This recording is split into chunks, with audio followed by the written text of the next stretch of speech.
Hey friends, so we are at a children's museum in Illinois, and it's always fun to come here because they're all different, and I wanted to show you what they kind of look like. So right now the kids are playing in a hospital. Now I'm going to flip it around. So this is a children's museum hospital.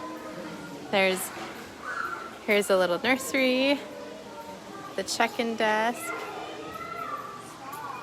some life-size skeletons here,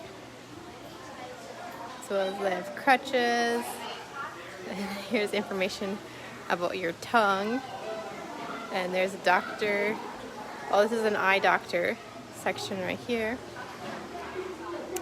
There's a waiting room. This must be a dentistry. Oh, there it is.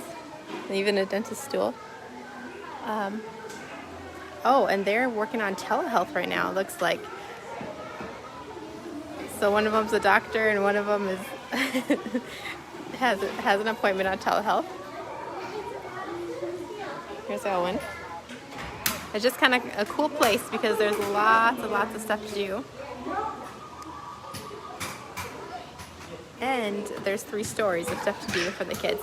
And it's all educational and fun. And they get to move before we spend a few more hours in the car. So I hope you guys have a fantastic day. And I'll talk to you later.